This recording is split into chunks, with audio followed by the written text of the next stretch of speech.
On this Monday night, an exclusive television interview with the Prime Minister. Justin Trudeau on the shooting down of a plane that killed so many Canadians. Do you think that the people who died on that plane are collateral damage? Those Canadians would be right now home with their families. His promise to the victims' loved ones, his message to the U.S. and Iran. Plus, the four big questions Canadian investigators want answered, and the fury on the streets of Iran as pressure builds on the regime. How were Canadian donations spent after Haiti's earthquake in 2010? Global News is following the money trail. And splitting heirs. The Queen breaks her silence on Harry and Meghans' desire to break away. Global National with Dawna Friesen. Good evening and thanks for joining us. As Canadian investigators finally get the visas they need to get into Iran, the Prime Minister says the regime there has lots of questions left to answer. In his first television interview since the Ukrainian Airlines flight was shot down by an Iranian missile, killing all 176 people on board, including 57 Canadian citizens, Justin Trudeau told me there isn't a lot of reason to trust Iran's leaders. In Iran, lots of angry people don't trust them either. They defied heavy security for a third day, staging protests. Many on board the plane were from Iran, and people are furious the country's military killed its own people and lied about it for days. In Canada, a top CEO, Michael McCain of Maple Leaf Foods, put out an extraordinary statement on Twitter. He says he's livid that U.S. government leaders, unconstrained by checks, balances, concocted an ill-conceived plan to divert focus from political woes, and that a narcissist in Washington tears world accomplishments apart, destabilizes region. The anger is real, but Prime Minister Trudeau is being more careful and diplomatic. This is what he told me earlier today. Who do you blame? I think when we see rising tensions and conflict and military actions anywhere in the world, it is always innocents who get sideswiped by conflict. And that's why in my conversations with other world leaders, in the work that we're doing together, we're trying to de-escalate the tensions in the region. You have seen so much grief from the families. You've met many of them personally. Their promising lives cut short. So many families across this country bereft now. Is there any way that you can console them? I think the grief they're going through is not to be consoled right now. They want answers. They express anger and outrage, but also just immeasurable pain. And what we can do and what we have to do is be there for them and answer the questions they have that we have answers for, give them the support either here at home or in Iran. What questions are the families asking? What do they want? It's a range of things. Obviously, in my conversations last week, it was, did Iran do this and are they going to take responsibility? And I think some of the moves that were made by the international community, including Canada, at sharing the evidence that we had, even at a preliminary stage, encouraged Iran to come forward and take responsibility, which is a good thing. But the families also have very tangible questions like, when can we bring our loved ones home to Canada, their remains? How am I going to pay my mortgage? How am I going to get the supports I have because I can't go back to work because I just lost my wife and child and am completely lost, but I still have to pay the bills. Who's going to be held accountable for this? We'll be meeting on Thursday in London at Canada House. We're hosting those next steps as we look to demanding justice. I think full admission, acknowledgement of responsibility, and some form of compensation is going to have to come. This regime in Iran is not one that has a history of being accountable or transparent and open. So can Canadians trust it, do you think, to deliver those results? I don't think there's a lot of trust, but I think the first indication that they were willing to accept responsibility and not try and cover it up, well, completely anyway. It shows there is a willingness to move forward and take responsibility, but that is exactly the question I asked directly to Prime Minister Rouhani, President Rouhani, asking him to ensure that there was justice for the victims. You've spoken to President Rouhani once, I gather. Yes. What was that conversation like? It was a conversation which I was very firm about needing answers for Canadians, about the terrible loss suffered by Canadians of Iranian origin, but also the entire Canadian fabric, that we've lost university professors, that we've lost family members, we lost promising young people, and the community and the country is gutted. Did he make a pledge to you about justice and accountability? The first pledges were around cooperation on the investigation and full support to enable consular access by Canadians, and I can confirm that all the visas that we requested to get Canadians on the ground, investigators and folks for consular support, have been emitted by Iran. So there are positive steps, but there are lots more to come, and we're going to make sure that they keep happening. Do you know when families might get some word on repatriation of the bodies, which will be so crucial to? That is one of the big questions that the families have asked me. For many of them, it is a religious priority to try and bury their loved ones as quickly as possible. Unfortunately, in situations like this, we're talking about weeks, perhaps even months. But consular officials are aware of this, and we're all working as quickly as we possibly can to bring these people home. We'll have more from my interview with the Prime Minister a little bit later. Coming up, I ask him who can mediate between the U.S. and Iran and whether he thinks the innocent people who died when that plane was hit were collateral damage. Canada's Transportation Safety Board is playing a special role in the investigation. TSB investigators will be advising their Iranian counterparts who, under international law, are leading the inquiry. Our David Akin is looking at what specific questions the TSB will be asking. David? That's right, Dawna. 2 investigators from Canada's Transportation Safety Board, that's the TSB, they spent the day flying from Istanbul in Turkey to Iran's capital, Tehran. And on Tuesday, they will join the investigation team, the one led by Iran. Their mission is to find out not so much what happened, but how and why it happened. So there's no doubt that this aircraft was brought down by a surface-to-air missile. That, I don't think anybody doubts. Certainly all the evidence suggests that.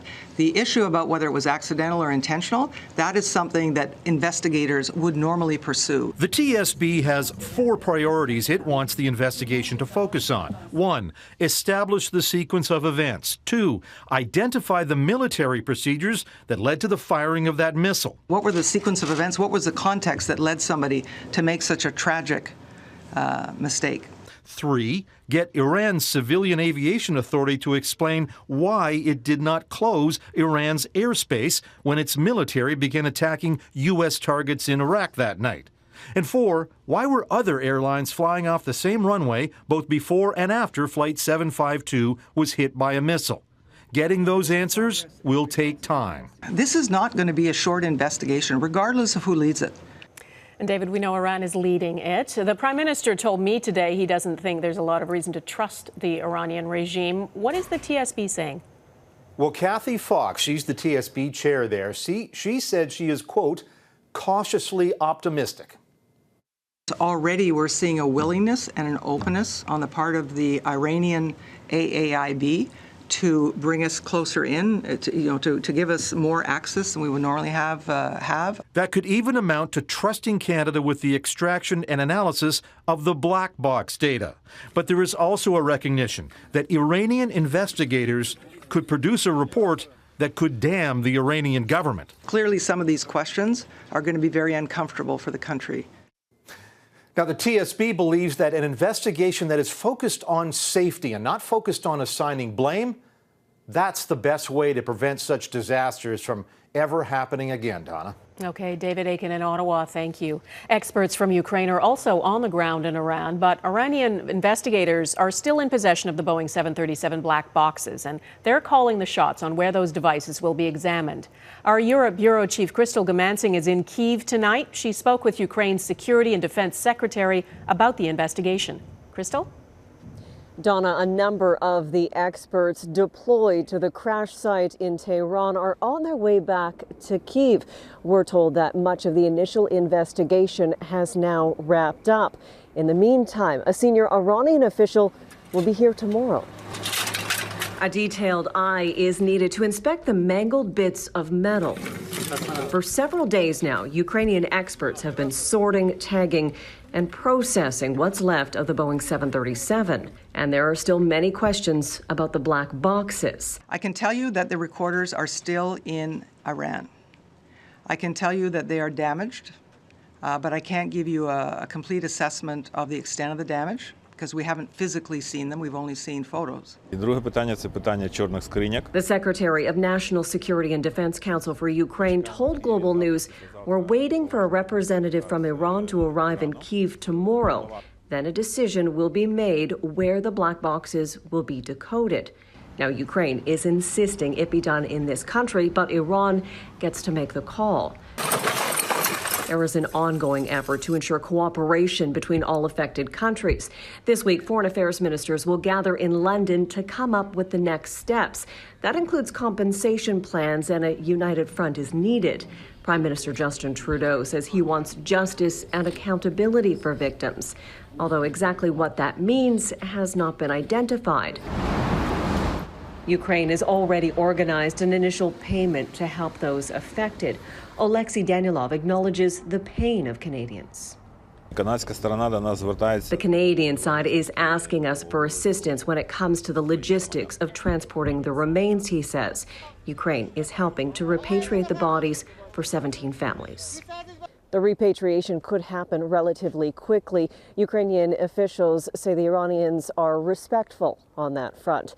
As for the officials who are returning from the crash site, we hope to hear from them tomorrow. Dawna? All right, Crystal Goomansingh in Ukraine tonight, thanks. It's not just Canadians who want answers. Many people from Iran died on that plane too, and there's fury the military killed its own people.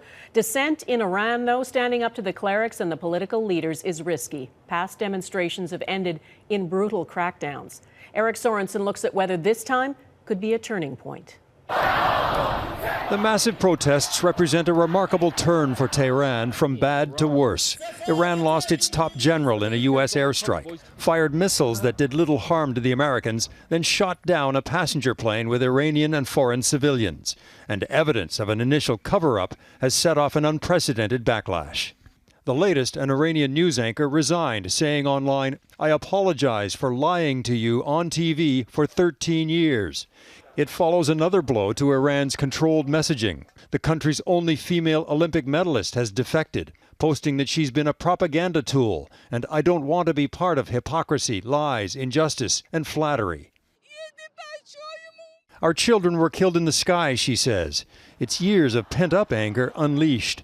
The country's President Rouhani, and even more shocking, the Supreme Leader, Ayatollah Khamenei, are at risk of being ousted, says this analyst. When the protesters, they say we don't want the Islamic Republic anymore, we want an Iranian Republic. So this is a very clear call for regime change. U.S. President Donald Trump has tweeted in Farsi, "Don't kill the protesters." The Iranian government spokesperson says Trump is shedding crocodile tears for our people.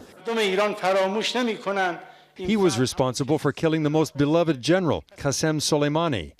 But just days after the public outpouring for Soleimani, images of him have now been torn down, and Iran's government may be at greater risk now than at any time since the revolution 40 years ago. The Islamic Republic has never been in this fragile situation that it feels now. There are wild cards, militias outside the country who were armed by Soleimani. In Lebanon, Hezbollah leader Hassan Nasrallah says it's time for Iran's allies to retaliate. But the U.S. has made it clear that Iran will pay the price for any proxy attacks in the Middle East. And at the moment, Iran's beleaguered leadership appears to have no appetite for a wider war. Eric Sorensen, Global News, Toronto. It's the $1.4 billion question. How is the money Canadians donated to Haitian earthquake relief spent? That's coming up.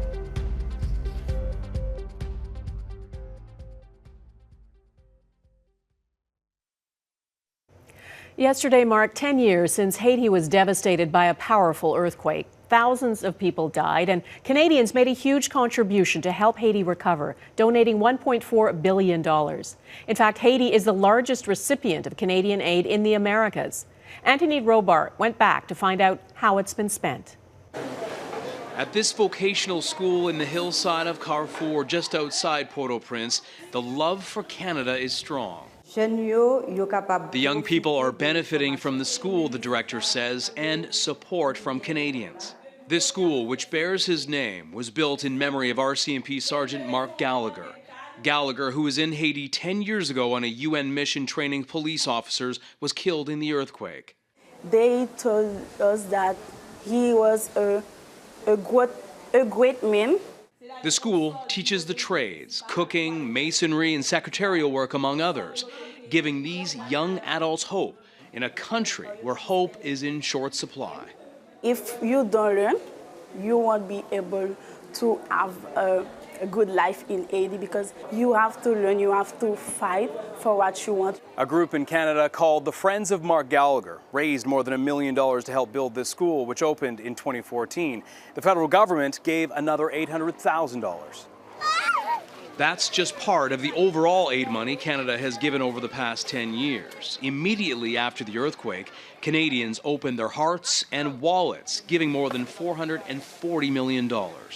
Canadians have been very generous. Around the world, more than $13 billion was earmarked for earthquake relief.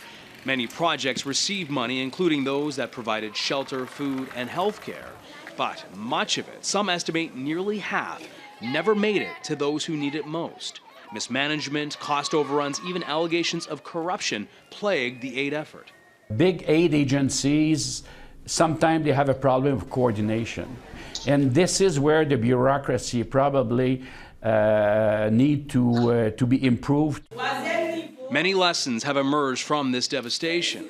Sadly, far too late for the millions of Haitians desperate for help. While at the school that honors Sergeant Gallagher, the success of that lesson is seen every day. Anthony Robart, Global News, Carrefour, Haiti. Ahead, the second part of our exclusive interview with the Prime Minister.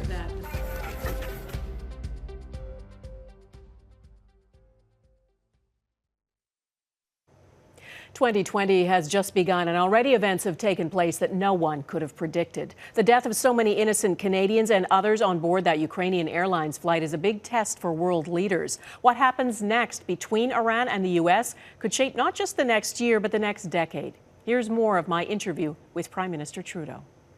Do you think that the people who died on that plane are collateral damage in the tensions between Iran and the U.S.? I think if there were no tensions, if there was no escalation recently in the region, those Canadians would be right now home with their families. This is something that happens when you have conflict and war.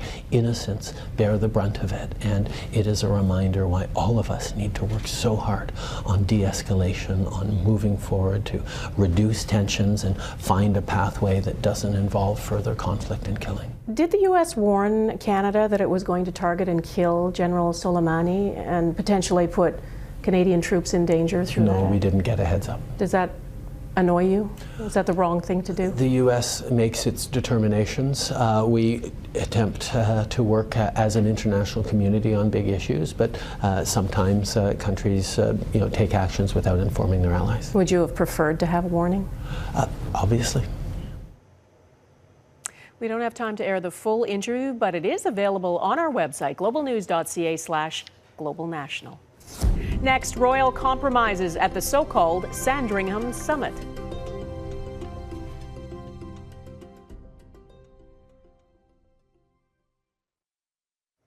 This wasn't a great day for Queen Elizabeth. She finds herself mediating another family drama, this time involving her grandson Harry and his wife Meghan. The Duke and Duchess of Sussex have announced they don't want to be senior royals anymore, and after a meeting with her son and grandsons today, the Queen said in a statement she respects their decision. The couple will spend part of the year in Canada, at least as they transition away from being full-time royals, and that raises lots of questions, including who will pay the cost of their security. A report in the British press says Prime Minister Trudeau has already told the Queen Canada will pick up part of the tab while they're here, so I asked him about that today.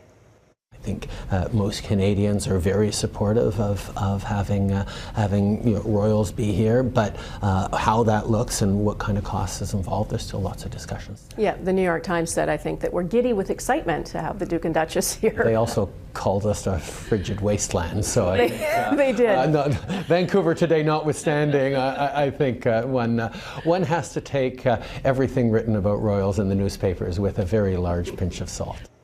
Well, you can say that again. The Queen says Harry and Meghan made it clear that they don't want to rely on public funds. They want to be financially independent. That could create a whole new template for how the royal family functions. Redmond Shannon explains.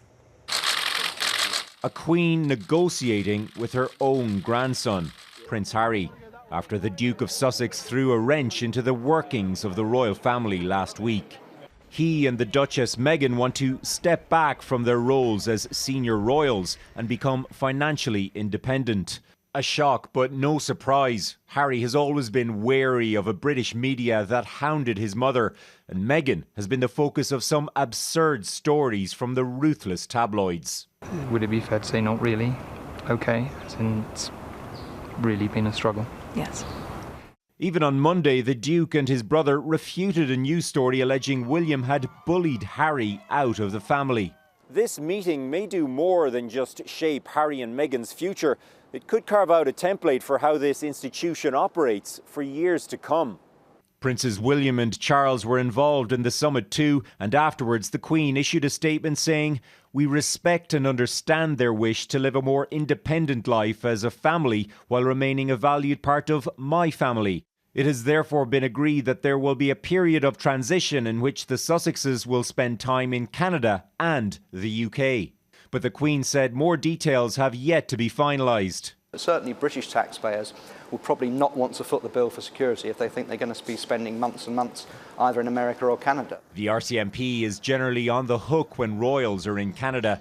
Royal expert Phil Dampier says details on tax and income will also be important. It's going to be very difficult to be half in and half out of the royal family. Some tricky decisions remain for a family of tradition, yet again colliding with modern realities. Redmond Shannon, Global News, London. And that is Global National for this Monday. I'm Dawna Friesen. Tonight's Your Canada is Nakawik, New Brunswick. We'd love to see your Canada. Please email it to viewers@globalnational.com. Thanks for watching. I hope to see you here again tomorrow. Bye-bye.